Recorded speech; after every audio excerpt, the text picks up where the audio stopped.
Kenapa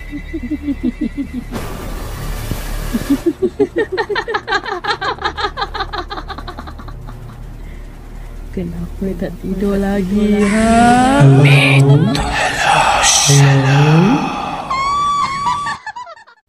1915 সাল ইউরোপে সবে মহাসমর শুরু হয়েছে। কিছু বছরের ব্যবধানে যে দুটো বিশ্বযুদ্ধ মানব ইতিহাসকে অমূল্য বাধা সম্পূর্ণ নতুন পথে প্রবাহিত করবে তার আভাস কেউ তখন জানে না। যুদ্ধ তো একটা হয়েছে বটে, যারা নিজের জনপদদের বাইরে কর্মসূত্রে যাতায়াত করে তারা খবরটা জানে, কিন্তু সে যুদ্ধ হয়েছে অন্য মহাদেশে। ভারতে তার বিষয়ে কোনো ঢেউ এসে লাগেনি। লোক পরস্পরায় স্রোতে কিংবদন্তির মতো সমস্ত অসুখ জাগায় মাত্র, মানুষকে সমস্ত উদ্গিন্ন করে না। সবুজ গাছপালায় ঢাকা স্নেহময় গ্রাম বাংলা জীবনে চলচ্চিত্রের ধারা বয়ে চলেছে। হুগলি জেলার এমনই একটা ছোট্ট গ্রামে এই কাহিনী শুরু। তারকেশ্বর লাইনে সিন্ধু স্টেশনে নেমে 8-10 মাইল হেঁটে গরুর গাড়িতে করে গেলে পড়বে রামজয়পুর গ্রাম। গ্রামটি ব্রাহ্মণ প্রধান, কায়স্থ এবং বৈদ্যদেরও বাস কিছু রয়েছে। গ্রামটির পরিত্যক্ত জায়গায় শ্রমজীবী ও অন্য জাতিরও পরিবার বাস করে, কিন্তু সে যুগের সমাজে যে জাতপাত ঘটিত বৈষম্য বিরাজ করত, রামপুরে তার নামগন্ধও ছিল না। পৃথিবীর আশ্চর্য যোগাযোগের এখনো কিছু উদার ও ভদ্র মানুষ এক জায়গায় রয়েছে। তারা হাসি মুখেই বাস করত গ্রামে। প্রতিবেশী সুখ এবং শান্তি সচরাচর কাউ সহ্য হয় না, তাই কাছাকাছি দু একটা গ্রাম থেকে প্রতিনিধিরা এসে মাঝে মধ্যে বিরোধ তৈরি করার প্রচেষ্টা করেনি এমন নয়, কিন্তু রামজয়পুর সেই চেষ্টায় ব্যর্থ করে দিয়েছে। শ্রাবণ মাসে শেষের দিক, দিন তিনিক হলো অবিশ্রাম বৃষ্টি চলছে। কখনো সামান্য ধারে আসে, একটু বাদেই আবার ঝমঝমে নেমে পড়ে। গ্রামের ভেতরে প্রায় সব রাস্তায় কম বেশি কাদা, পথে লোকজন চলাচল করে না। আর কে এই দুর্যোগে অকারণে ঘর ছেড়ে বেরোবে বলো? চাকরির জন্য কলকাতার নিত্যযাত্রায় পরিচালনে এখন তেমনভাবে শুরু হয়নি। হাতে গোনা কয়েকজন মাত্র জীবিকার প্রয়োজনে গ্রাম ছেড়ে বেরিয়েছে। তারা সারা সপ্তাহে কলকাতার মেসে থেকে শনিবারে বাড়ি আসতো, আবার সোমবার সকালে ফিরে যেত। লোকে নিজের ভদ্রস্থানেই বাস করত। পারিবারিক জমি জায়গা আর আম কাঁঠালের বাগানের ওপরেই সংসার চলে যেত ভালোভাবে। চাহিদা কম থাকায় জীবনে সুখ ছিল। আকাশে মেঘ থাকায় সন্ধ্যা নামে একটু তাড়াতাড়ি। ষোড়শী চাটুর্যের বৈঠকখানায় সন্ধ্যার আড্ডা জমে উঠেছে দারুণ। বেশ বড় বাড়ি, তারপরে দুর্গা মণ্ডপ আর নাট্য মন্দির পার হয়ে দুদিকে দেওয়ালের ভেতর দিয়ে বাড়িতে ঢোকার পথ। এরই ডান দিকে বড় বৈঠকখানা রয়েছে, সেখানেই আমরা সবাই বসি। চৌকি বা তক্তাপোষ নয়, মেঝেতেই মোটা শতরঞ্জি পাতা, তার উপরে সাদা ফরাস। একই সঙ্গে 15-20 জন বসে আড্ডা দিতে পারে। ষোড়শ চাটুর্যের আড্ডা এখানে গ্রামে বিখ্যাত। এমনই ঢালাও তামাকের ব্যবস্থা আমি আর কোনো বাড়িতে দেখিনি। তাছাড়া আড্ডার মধ্যে অন্তত একবার হলেও কাঁসার বাটিতে করে সরষের তেল দিয়ে জবজবে করে মুড়ি তেলে ভাজা মাখা আসবেই। ষোড়শী চাটুর্যের উঠানে 22 হাত বেরিয়ে ধানের গোলা আছে 4টি। ধান ছাড়াও বিভিন্ন রকমের শস্য আর সবজির চাষও আছে বহু বিঘে। আপ্যায়নের বিষয়ে তার কোনো কষ্ট হওয়ার কথা নয়। গ্রাম বৃদ্ধরা রোজ ভিড় করেন তার বাড়িতে। আজ হচ্ছে গল্পের রাজা ভূতের গল্প। বাড়ির ভেতর থেকে চাল ভাজা ও ছোলা ভাজা এনে হুক্কাও ঘুরছে হাতে হাতে। ঘরের পরিকার থেকে লোহার বাঁকানো হুকে ঝুলছে হেরিকে। সরল বাতাসে সেটা সামান্য দুলছে। আড্ডাদারীদের ছায়াও দুলছে বৈঠকখানার দেওয়ালে। আলো ছায়ার মায়ায় জমে উঠেছে অপ্রৈতিক গল্পের আসর। আদিনাথ চক্রবর্তী বললেন, তোমরা বেশিরভাগই শোনা কথা বলছো, নিজেরা কিছু দেখেছ? ওসব গল্পের মূল্য কি? নিবারণ বাদুরী হুকোটা রাম গাঙ্গুলির হাতে দিয়ে বলল, সরসী, এ কেমন ব্যবসা তামাক জোগাড় করলে?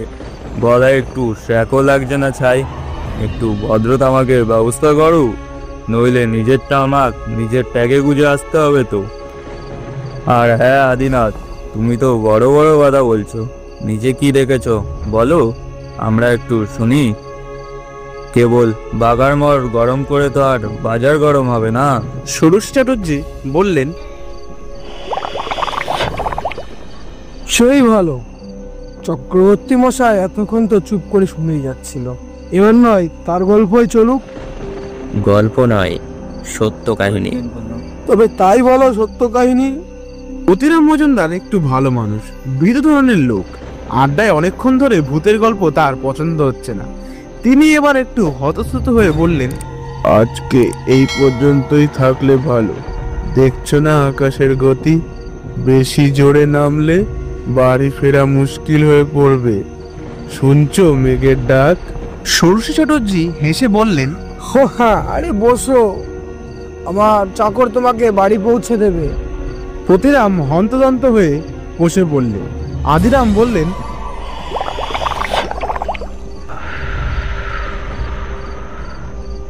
তোমরা তো জানোই, শ্বশুরবাড়ির সম্পত্তি পেয়ে আজ 17 বছর হলো আমি এই গ্রামেই বাস করছি।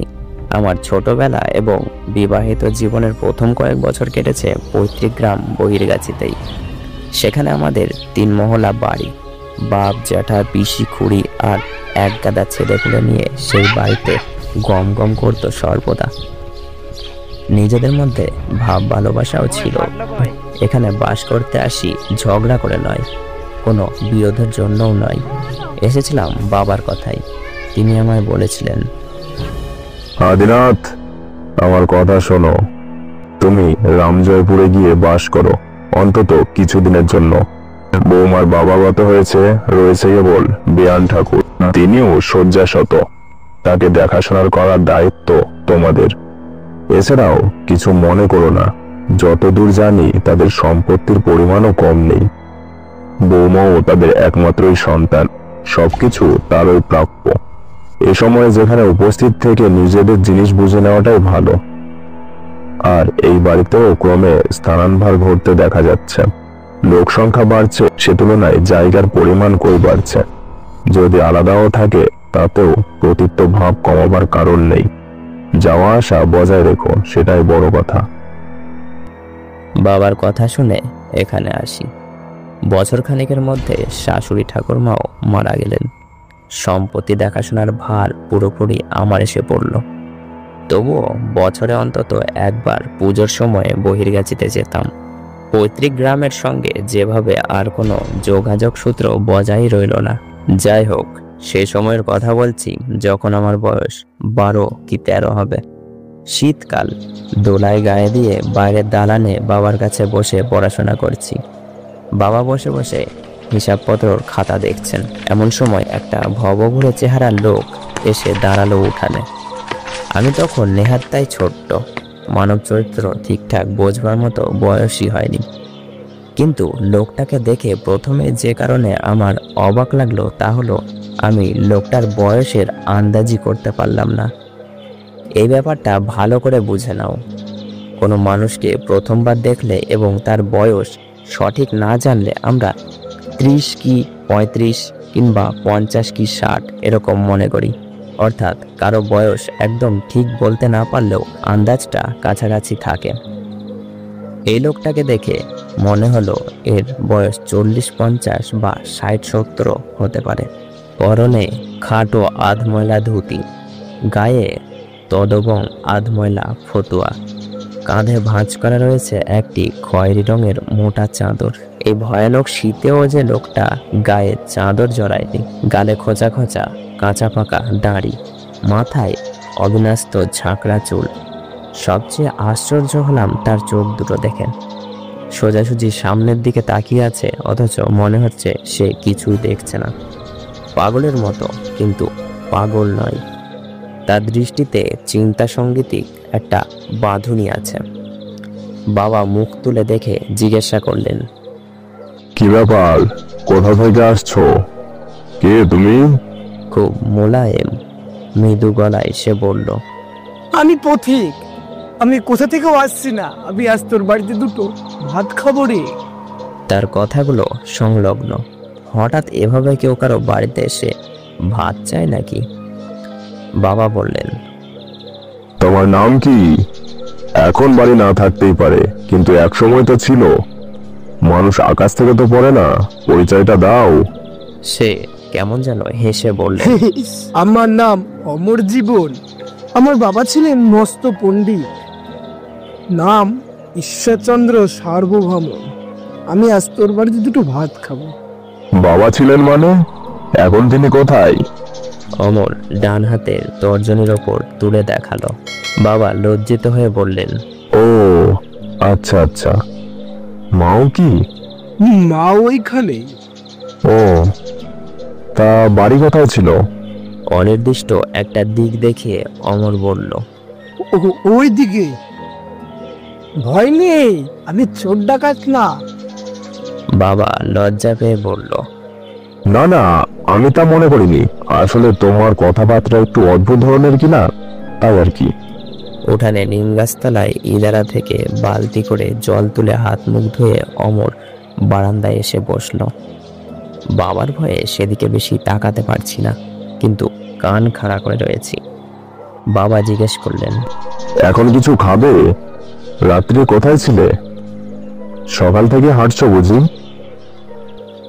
বাবা কেন এই প্রশ্ন করলেন তা আচ্ছা আচ্ছা বুঝতে পারলাম। মাইল চারেক দূরে চাপা গাড়ি ছাড়া কাছাকাছি অন্য কোনো গ্রামই নেই। তারপরের গ্রাম ময়নাচাঁদা, অনেক দূর। সকালে উঠে সেখান থেকে হেঁটে আসা সম্ভব নয়। লোকটা কি বলে বাবা সেটাই দেখতে চাইলেন। অমর জীবন সহজভাবে বললেন, না না, এখন খাবো না, একবারে দুপুরে খাবো রে। আর যদি থাকতে দেন তাহলে আপনার ভিটেতে আজ রাতটা থেকে যাব। আমায় একটু স্বপ্ন দেখতে হবে কি না? এবারে আমি বাবার শাসনের কথা ভুলে অমরের দিকে তাকালাম। চোর ডাকাত নাই হতে পারে, কিন্তু পাগল নিশ্চয়ই। স্বপ্ন দেখতে হবে মানে কি? বাবা এবার একটু কড়া গলায় বললেন, পাগলামি করো না। আমি যা বলছি তার সোজাসুজি উত্তর দিচ্ছ না কেন? তোমার নাম কি অমর তো? জি আজ্ঞে, আমার নাম অমর জীবন। বাবার নাম কি ঈশ্বর? সবারই বাবার নাম ঈশ্বর। আবার পাগলামি করে। স্বপ্নের ব্যাপারে কি বলছিলে, ওর মানে কি?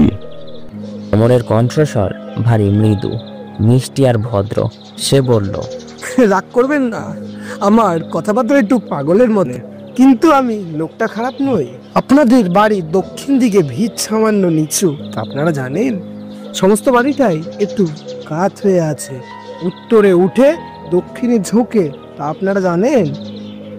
আপনাদের বাড়িতে শালিকও বসে না, আপনারা খেয়াল করেছেন কখনো?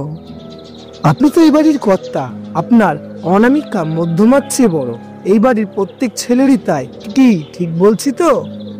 আমি অবাক হয়ে গেলাম। সত্যিই তো তাই। আমার মাঝের আঙুলের চেয়ে পরের আঙুলটা বড়। মেজ কাকা আর কাকার ছেলে বড় ছেলেরও তাই। এই লোকটার পক্ষে সে কথা এত তাড়াতাড়ি কি করে জানা সম্ভব হলো? বাবা বললেন, তাতে কি? সেজন্যই আমি এই বাড়িতে একটা রাত ঘুমিয়ে স্বপ্ন দেখতে চাই, এটাই আমার কাজ। পথে পথে ঘুরে বেড়াই, কখনো বা মন্দিরের চাঁতালে, কখনো বা গাছতলায়, কখনো বা গৃহস্থের বাড়িতে আশ্রয় নিই। সব জায়গাতেই স্বপ্ন দেখা যায় না, ওর একটা নিয়ম বা লক্ষণ আছে, সে বুঝিয়ে বলা যায় না, কিন্তু আমি ঠিকই টের পাই। কাল সকালে আরো অনেক কথা বলবো। বাবা কিছুক্ষণ তার দিকে তাকিয়ে থেকে বললেন, তুমি তাহলে আজ রাত্রে এখানেই থাকতে চাইছো? বারে, নাহলে কি স্বপ্ন দেখবো কি করে? জেগে জেগে কি স্বপ্ন দেখা যায়? বাবা আর কিছু বললেন না, মুখ নামিয়ে আবার হিসাবের খাতায় মন দিলেন।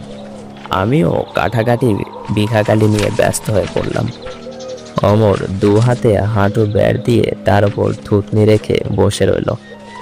অনেকক্ষণ পরে বারান্দা থেকে নেমে নিম গাছের গোড়ায় পড়ে থাকা একটা লম্বা কঞ্চি তুলে সেটা দিয়ে পুরো উঠোনটা মেপে ফেলল। তারপর নিজের মনে মনে কি যেন বিড়বিড় করতে লাগলো। 38। বাকি 4 কোথায় গেল? বাকি 4 তা কেমন করে হবে? আমরা তো অবাক হয়ে তাকিয়ে আছি। বাবার মুখ খাতার দিকে নামানো, কিন্তু চোখ দিয়ে তিনি অমরের কাণ্ড দেখছেন।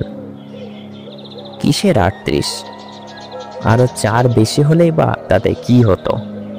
উঠোন মাপা হয়ে গেলে কঞ্চিটা অমর আবার যত্ন করে নিম গাছের তলায় রেখে এলো। আমি এবং আমার খুড়তো ভাইরা আবার পড়ায় মন দিলাম। দুপুরে খেতে বসে অমর জীবন ভাত খেলো খুব সামান্য। পাড়াগাঁয়ে একটা কাঁচা ছেলেও তার চেয়ে বেশি খেয়ে নেবে। বাবা খেতে খেতে একবার বললেন, আর ভাত নেবে? মাছের লেজ নেবে একটা? না না না, বেশি খেলে শুধু পেট মোটাই হয়, স্বপ্ন দেখা যায় না। খাওয়া দাওয়া হয়ে গেলে গুরুজনেরা বিশ্রাম করতে গেলেন। অমর উঠানে নেমে মনোযোগ দিয়ে নিম পাতা কুড়াতে লাগলো। তার কাজ করার ভঙ্গিও খুব সুন্দর। একটি একটি করে হলুদ ঝরা পাতা তুলে ফুঁ দিয়ে ধুলো ঝেড়ে সে পাতা মুঠোয় গুছিয়ে রাখছে। অনেক পাতা জড়ো হয়ে গেছে বারান্দায়। উঠে এসে সেগুলোকে আলপনার মতো করে সাজাতে লাগলো। আমরা ছেলেপুলেরা তার কাছে গিয়ে দাঁড়িয়ে আছি, কাজ দেখছি। একটু একটু করে বারান্দার উপর নিম পাতা দিয়ে তৈরি একটা সুন্দর আলপনা ফুটে উঠল।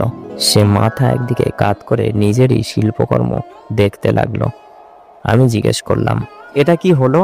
সে আমার দিকে তাকালো আর বলল, বলেছ এটা কি হলো?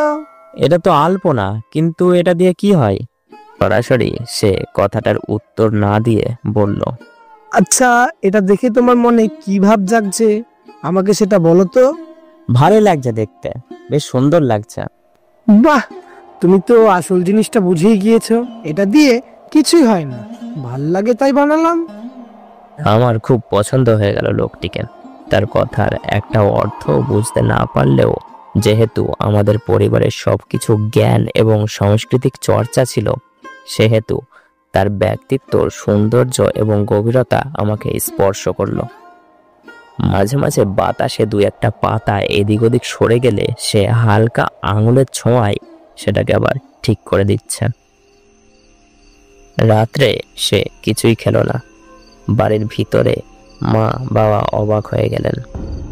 বাবা বললেন, বাবু, পাগলামি করতে হয় অন্য জায়গায় গিয়ে করতে পারতেন, শুধু শুধু আমাদের বাড়িতে এলে গেল। অমর জীবন রাগও করে না, কিছুই না, কেবল মৃদু হাসে আর ঠান্ডা গলায় বলল, ও আমার অভ্যাস আছে, স্বপ্ন দেখার দিন রাতে মুখ এঁঠো করতে নেই। আমাদের বাড়িতে অতিথিকে যত্ন করা হতো আপন লোকের মতো। এমনিতেই সেই যুগে মানুষকে খুব সম্মান করা হতো। অতিথিকে মনে করা হতো নারায়ণ। বাংলায় অন্যের জন্য হাহাকার ছিল না। সবার হাতে নগদ পয়সা না থাকলেও বাড়িতে ধান ছিল। কারো বাড়িতে আশ্রয় চেয়ে যে কেউ পায়নি এটা শোনা যেত না। সেই স্বাভাবিক। সেই জন্য বশত বাবা অমর জীবনকে বৈঠকখানার ভিতরে মশারি টাঙিয়ে বিছানা করে দিয়েছেন, কিন্তু সে ঘুমালো উঠোনের পাশে বারান্দায়। আমি রাত্রে শুতাম মায়ের কাছে। ভেতর বাড়ির সেই শোবার ঘরের জানলা দিয়ে নাট্যমন্দিরের ওপাশের বারান্দাটা কিছুটা দেখা যায়। অনেক রাত্রে ঘুম ভেঙে একবার তাকিয়ে দেখি নাট্যমন্দিরের ওই ধারটা যেন খুব হালকা একটা নীল আলোর উচ্ছ্বাসিত হয়ে রয়েছে। আমার চোখে তখনও গভীর ঘুম লেগে আছে। খাটের ওদিকে ঘুমন্ত মায়ের গভীর নিঃশ্বাসের শব্দ শুনতে পাচ্ছি।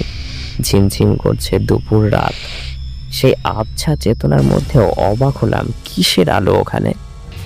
ওদিকটা তো বারান্দার সেই অতিথি লোকটা শুয়ে আছে। এসব ভাবতে ভাবতেই কখন যে আবার ঘুমিয়ে পড়েছি জানি না। সকালবেলা নাট্যমন্দিরের আসর বসলো স্বপ্ন কাহিনী শোনার। মোটা মোটা থামের আড়ালে মা কাকিমারা দাঁড়িয়ে আছেন। পুরুষেরা বসেছেন ঠাকুর দালানের মেঝেতে। বাবা গম্ভীর গলায় বললেন, কি দেখেছো কাল রাত্রে স্বপ্ন? অমর জীবন বললেন, হ্যাঁ আগে আমি জানতাম দেখতে পাবো। কি দেখলে? অমর বলতে শুরু করলো। তার বচনভঙ্গি পরিশীলিত এবং মার্জিত। আমরা অবাক হয়ে তার কথা শুনতে লাগলাম। আমাদের অমর জীবন গল্পটা আপনাদের কেমন লাগলো সেটা কমেন্টে জানাবেন। চ্যানেলে নতুন হলে চ্যানেলটাকে সাবস্ক্রাইব করে বেল নোটিফিকেশনটাকে অন করে রাখবেন, যাতে আমরা যখন আমাদের অমর জীবন পার্ট 2টা রিলিজ করব তার সাথে সাথে আপনাদের কাছে নোটিফিকেশন চলে যায়।